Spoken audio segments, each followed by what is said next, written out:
सा कर रख देगा। सूरज की पहली किरण के साथ ही ग्रेग की तलाश शुरू हो गई, पर इस बार उनका दायरा काफी बड़ा था। पीटर, क्या तुम मेरी आवाज सुन सकते हो? हाँ, सुन सकता हूँ। वो अभी तक दिखाई नहीं दिया। हम दूसरे इलाके में जा रहे हैं। ग्रेग को गायब हुए 24 घंटे से भी ज्यादा हो गए थे। जंगल में इतनी देर तक बचे रहना बहुत मुश्किल होता है। मुझे लगने लगा था कि शायद अब वो जिंदा नहीं है। प्यास से तड़पते ग्रेग पानी के लिए सब कुछ करने को तैयार थे, चाहे वो कुछ भी हो। मैं किसी तरह टूटी हुई विंडस्क्रीन का टुकड़ा उठाने में कामयाब हो गया। मैं उम्मीद कर रहा था कि शायद उस पर कुछ ओस जमी हो।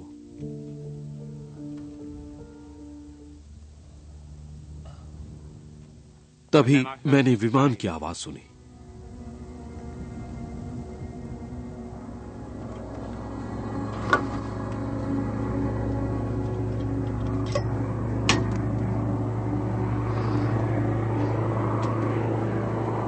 सुबह करीब 10:30 बजे ग्रेग की विमान दुर्घटना के 27 घंटे बाद पाक वार्डन को जमीन पर हल्की सी चमक दिखाई दी। वो ग्रेग के विमान का मलबा था। मेडे मेडे, सभी खोजी दल सुने। हमें तलाश के मुख्य इलाके से करीब 60 किलोमीटर दक्षिण में विमान का मलबा मिल गया है। ग्रेग की उम्मीद जाग उठती है कि जिस विमान की आवाज वो सुन रहे हैं वो शायद उन्हीं की तलाश में आया है। हम वहाँ उतर नहीं सकते, हमें सड़क के रास्ते जाना होगा। मलबे की सही जगह बताओ। मेरे हाथ पांव फूल रहे थे। मैं जल्दी से वहां पहुंच जाना चाहता था, जल्दी से ग्रेग को देखना चाहता था। मुझे बेहद डर लग रहा था। मेरे दिमाग में एक ही बात घूम रही थी कि हमें उसका पता तो चल गया है, पर हम ये नहीं जानते कि वो किस हालत में है। ग्रेग दिखाई नहीं दे रहा। मेरे दिमाग में न जाने कितने उल्टे सीधे ख्याल आने लगे। मेरी हालत ऐसी हो चुकी थी कि मैं किसी भी वक्त मर सकता था। मुझे अचानक ये डर लगने लगा कि अगर वो मुझे जल्दी ही नहीं ढूंढ पाए तो मैं जिंदा नहीं बचूंगा।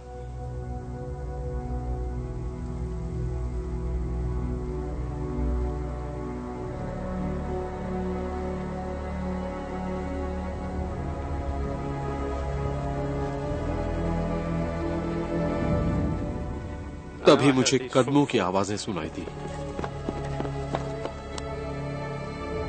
और मैं रोने लगा।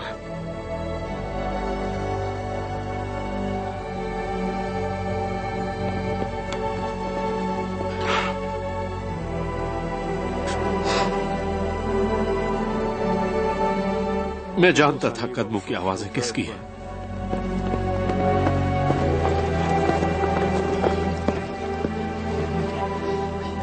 उन लोगों में पीटर भी था। मुझे विश्वास नहीं हो रहा था कि वो मेरे सामने खड़ा है। मैं किसी से बात तक नहीं कर पा रहा था, पर मैं उनकी आवाजें सुन रहा था। क्या हुआ था वो पूछ रहे थे। जहाज गिर गया, मैं बस इतना ही कह पाया। उसने मुझे देखा और मुस्कुराने की कोशिश की और मैं खुशी से झूम उठा। ये जिंदा है, अभी तक जिंदा है। विश्वास नहीं होता, पर कितनी अजीब बात है, ये जिंदा कैसे बच गया। इतने खतरनाक हालात से जूझने के बावजूद वो जिंदा था। मेरी खुशी का जैसे कोई अंत ही नहीं था। मेरा विश्वास सही साबित हुआ था कि ग्रेग हार मानने वालों में से नहीं है। वो वाकई बहुत जिद्दी था। यह एहसास कि अब मैं मरूंगा नहीं, बयान नहीं किया जा सकता। पिछले 1.5 दिन के मेरे संघर्ष को आखिर सफलता मिल ही गई। तभी किसी ने अपना हाथ मेरे कंधे पर रखा और कहा, अब तुम्हें कुछ नहीं होगा। मैंने मौत से संघर्ष किया और जीत गया।